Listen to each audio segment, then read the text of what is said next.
Bueno, me encuentro aquí con la señora Rubiela Carrascal. Ella es oriunda de la ciudad de Sincelejo y le voy a hacer unas preguntas para ver qué tanto sabe ella de cultura política.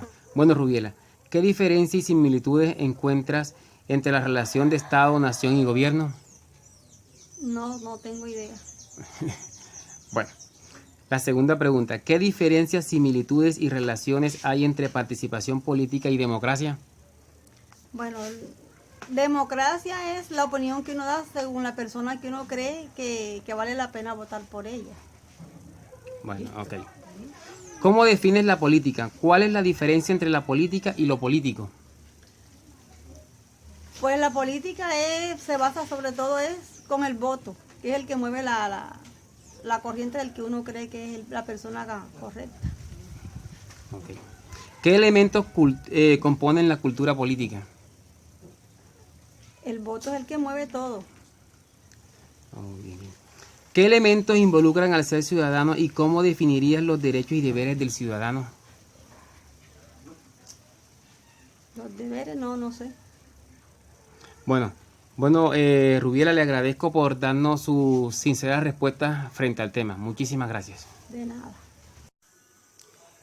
Bueno, me encuentro aquí con el señor Salomón Beltrán, líder político de la comunidad de Oveja y profesional en los servicios de la salud.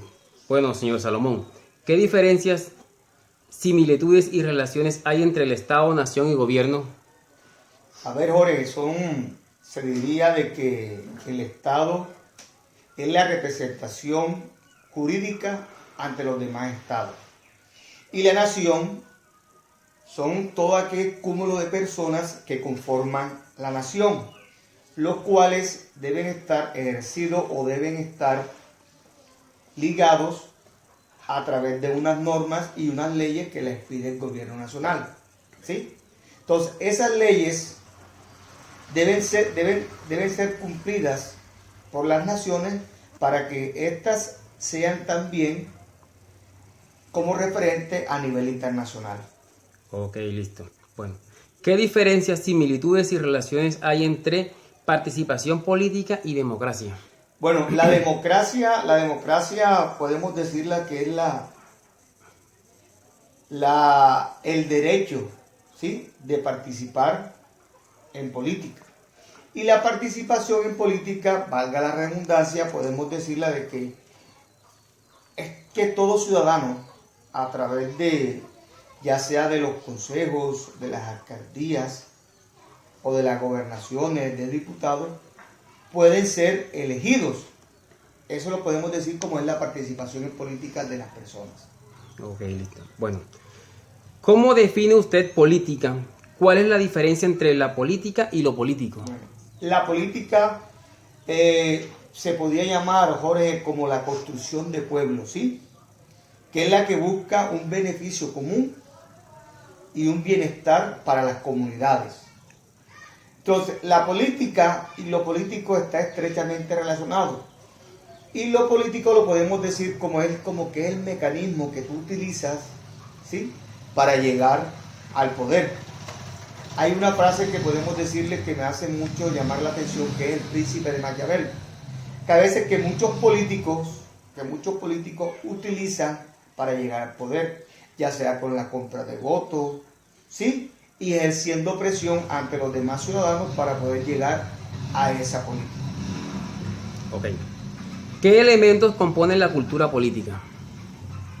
A ver, Ore, hay un sinnúmero de elementos que utilizan los ciudadanos, o los políticos para poder llegar al poder y ser elegidos. Uno de los elementos que a mí me impacta mucho es la parte psicológica, ¿sí? Que hay muchos políticos que a través de la psicología, porque muchas personas utilizan el impulso, ¿sí?, en ese momento y se dejan manipular del político a través de la psicología. Entonces yo diría de que ese es un elemento esencial de que utilizan los políticos para llegar o para persuadir al ciudadano. Oh, ok, listo. Bueno, ¿qué elementos involucra el ser ciudadano y cómo definirías los derechos y deberes del ciudadano? Bueno, el ciudadano tiene un sinnúmero de elementos que lo motivan, ¿sí?, a participar en las diferentes posiciones de política. Ejemplo, la necesidad de la salud, la necesidad de muchas necesidades insatisfechas que lo llevan a motivarse por aquel candidato, ¿sí?, para poder satisfacer sus necesidades. Entonces, el ciudadano tiene unos derechos, ¿sí? Derecho a la vida, derecho a la educación, derecho a la recreación.